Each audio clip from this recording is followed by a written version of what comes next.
નમસ્કાર, પ્રણામ. આજે હું આપની સમક્ષ લઈને આવ્યો છું ગુજરાતી વાર્તા ચરોડી. વાર્તા એક એવી વસ્તુ છે કે નાનાથી મોટા દરેકને ખૂબ ગમે અને વાર્તામાં મનોરંજનની સાથે ક્યારેક ભલામણ શિખામણ પણ હોય છે. સુખી થવા માટે ઘણી બધી મહેનત કરે છે અને શ્રીમંત બનાવવા માટે પણ ઘણી બધી મહેનત કરે છે, પરંતુ સુખી દેખાવા માટે શ્રીમંત થવું ત્યારે કેવા પરિણામ આવે છે તે સમજાવતી એક વાર્તા છે. આ એક ખેડૂત હતો. ખેતી કરીને તે તેનું ગુજરાન બહુ સારી રીતે ચલાવતો હતો અને બહુ સુખી હતો. તેની સામે એક અમીર આદમી રહેતો હતો. તેની એક પાણીદાર ઘોડી હતી અને તે આખા ગામમાં અને આ ખેડૂતના ઘર પાસેથી ઘોડી લઈ અને બતાવવા માટે નીકળતો. ખેડૂતને પણ દરરોજ થતું કે હું પણ આના જેવો અમીર થાઉં અને આના કરતાં પણ મોંઘી ઘોડી લઈ અને તેના ઘરની સામે રોજ નીકળીને એને બતાવું. ખેડૂતને દરરોજ આ જ એક વિચાર આવ્યા કરતો હતો. આમ વિચારતો રહેતો હતો અને અમીર થવાના સપના જોતો રહેતો હતો. એક દિવસ ખેતરમાં બળદ સાથે હળ ચલાવી રહ્યો હતો. ત્યાં તેનું હળ એકદમ અટકી ગયું અને તેણે નીચે જોયું તો સોનાના સિક્કા ભરેલી એક ચરોડી એટલે કે ઘડો હતો. ખેડૂત તો રાજીના રેડ થઈ ગયો.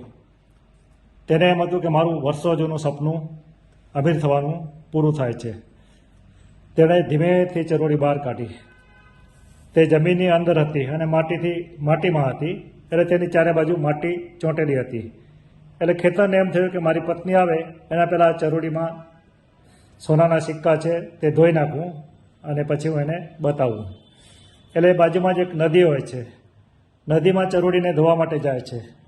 નદીના પાણીમાં તે ચરોડી ધોતો હતો અને ખૂબ રાજી થતો હતો કે મારું સપનું પૂરું થયું, હું આ લઈશ અને સામેવાળાને તો બરાબર બતાવી દઈશ.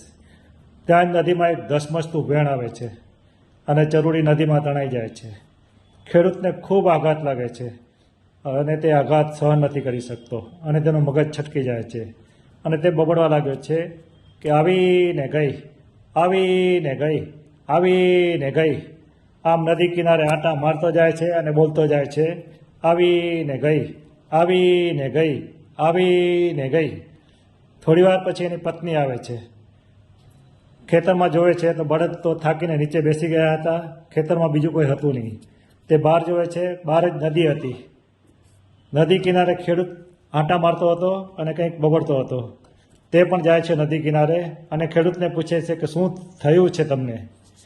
ઘણી વખત પૂછે છે ત્યારે ખેડૂત વાત કરે છે કે નદીમાં આખી ચરોડી ધોતા અને પછી નદીમાં તણાઈ ગઈ અને પાછો બોલવા લાગ્યો કે આવીને ગઈ, આવીને ગઈ અને આંટા મારવા લાગે છે.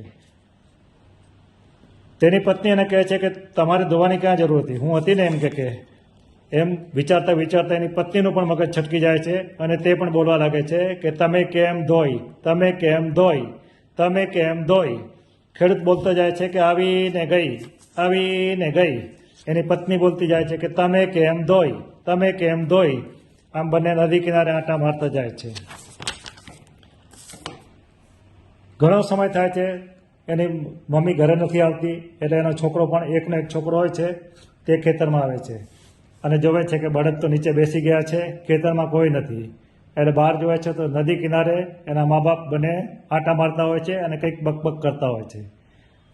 તે છોકરો નદી કિનારે ગયો અને જોયું કે બાપા બોલે છે કે આવીને ગઈ, આવીને ગઈ. અને મમ્મી બોલે છે તમે કેમ ધોઈ, તમે કેમ ધોઈ.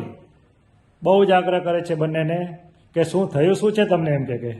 ત્યારે એની મમ્મી બધી વાત કરે છે. તે સાંભળીને છોકરાનું મગજ પણ છટકી ગયું અને એ પણ બકબક કરવા લાગ્યો કે મેં ના જોઈ, મેં ના જોઈ. ખેડૂત બોલે છે કે આવીને ગઈ. એની મમ્મી કહે છે કે તમે કેમ ધોઈ. અને છોકરો બોલે છે કે મેં ના જોઈ. આમ ત્રણે બબડતા હોય છે.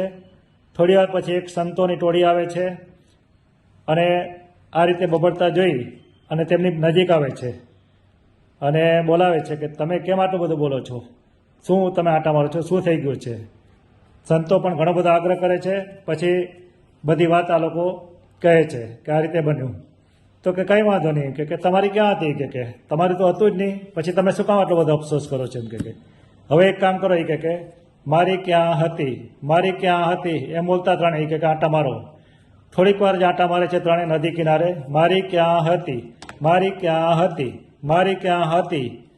અને ધીમે ધીમે એમને ભાન થાય છે કે આ તો આપણી હતી જ નહીં, ખાલી ખોટી કે આપણે આટલો બધો અફસોસ કરતા હતા.